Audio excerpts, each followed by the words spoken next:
গাজীপুর বিমানবন্দর সড়কের বিআরটি প্রকল্প যেন শুধু সময় ও অর্থের অপচয়ের গল্পই নয়, এটি এক পরিবারের নিঃশেষ হয়ে যাওয়া বেদনাময় স্মৃতিও। ২০২১ সালের সেই দুপুরে নির্মাণস্থলে ভারী ক্রেন থেকে উড়ে আসা গার্ডার যে প্রাইভেট কারের উপর পড়ে মুহূর্তেই ৩ জনের প্রাণ কাড়ে, এ দৃশ্য আজও মানুষের মনে রক্তক্ষরণ জাগায়। উন্নয়ন কাজের নামে দায়িত্বহীনতার যে নির্মম মূল্য সেই পরিবারই দিয়েছে জীবন দিয়ে।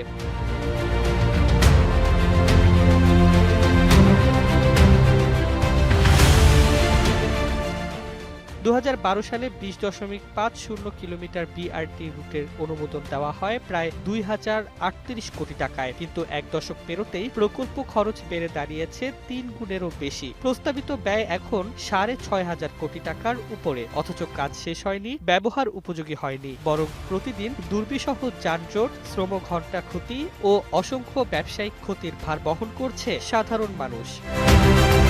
বিশেষজ্ঞদের মতে এটি এখন বিশ্বব্যাপী দীর্ঘসূত্রতার নেতিবাচক রেকর্ড বুকে জায়গা করে নিয়েছে। ৬ গুণ বেশি সময় ও ৪ গুণের কাছাকাছি অতিরিক্ত ব্যয়, তারপরও প্রকল্প অনিশ্চয়তায়। সমালোচকদের অভিযোগ, খরচের এই অস্বাভাবিক ফুলে ওঠা দুর্নীতি ও পরিকল্পিত অপচয়ের ইঙ্গিত দেয়। কেউ কেউ বলছেন প্রকৃত ক্ষতি ৩০,০০০ কোটি টাকার কাছাকাছি, যার বড় অংশই অদৃশ্য লুটপাটে হারিয়ে গেছে।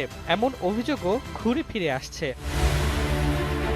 দীর্ঘদিনের জনদুর্ভোগ ও প্রাণহানির পর অবশেষে অন্তর্বর্তী সরকার প্রকল্পটি বাতিল করে এটি সাধারণ ৪ লেন সড়কে রূপান্তরের সিদ্ধান্ত নিয়েছে। স্থানীয় বাসিন্দারা বলছেন, এই মৃত্যু, এই জট, এই অপচয়, কেউ কি এর জবাব দেবে? বিশেষজ্ঞদের মতে জবাবদিহি ছাড়া কোনো উন্নয়ন টেকসই হয় না। এখন জাতির প্রত্যাশা দোষীদের বিচারে আনা এবং এটি যেন অভিজ্ঞতা নয়, সতর্ক বার্তা হয়ে থাকে।